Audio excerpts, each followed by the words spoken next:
So where is Putin's strongest base? Where's his strongest base of support? Right? Who can he still count on in his relatively small circle?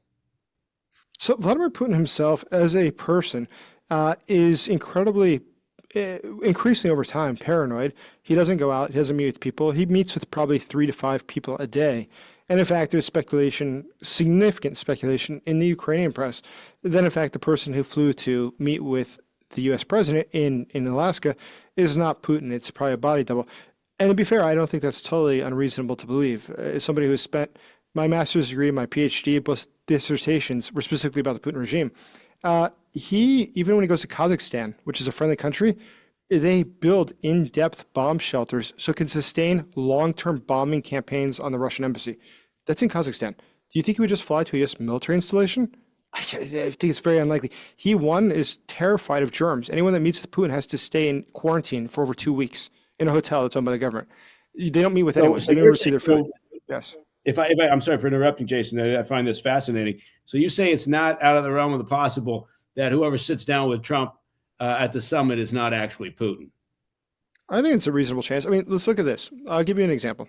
TBN, which is the major national broadcaster in Japan, did analysis of him. And they looked over the course of just a couple months, the facial recognition software that they use in their airports with their police. So this is not just some sort of, guy on the internet. This is their recognition software that the Japanese, technologically advanced, used. They said there's only 15% similarity between the different Putins that arrive at different events. But then they did another analysis. They I'm sorry, tested the that's an amazing It is very thought funny. that you've got a small army of Putins, in the They do. closet. And You just roll actually, the thing that you can most easily pick out, where you do see there's most likely a difference, is simply their ears are different. People's ears don't change a lot in their lifetimes. In the course of a week, that your ear becomes inflected inwards or outwards, it's fairly unusual. I don't know of that happening very often. But there's another aspect of this, which is the fact that his voice recognition. When you call your bank in the United States, you talk for a second or you just say your name and it recognizes it's you. It is you, because that's what technology is. Well, they did the same test and they said there's no way that is the same person. And in fact, the head of this equivalent of Rand Corporation, their contractor that is a think tank for the Department of Defense of Japan, said using all these standard tools that are to determine whether or not somebody is the same person or not would indicate this is very clearly not the same person. So that's Japan, an advanced country. It doesn't have a huge rivalry with Japan at present. Oh, sorry, with Russia at present. Their scientists come back with the same conclusions. So I think that I as somebody who has studied Putin very well now for well over 15 years, I think it's almost impossible to imagine he would go to the U.S. I just think that's almost impossible to believe. Vladimir Putin is so paranoid that within his own country, he has dozens of offices that are identical. There's no natural light whatsoever. It's only artificial light. So that he can be in, let's say, the Far East and say he's in Moscow and nobody knows he's there. He doesn't travel by airplane already for many years. And how to get to Alaska then?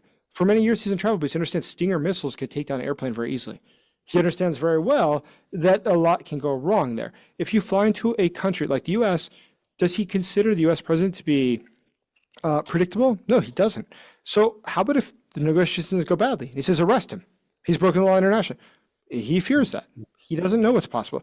Why, if he doesn't take risk in his own country, would he possibly choose to take risk in a country which he considers to be the greatest enemy of Russia? Well, I mean, it's a fascinating concept, one that really hasn't surfaced in all the coverage leading up to the summit. The U.S. has incredible facial recognition, identity verification tools at its Of disposal. course. So, Of course.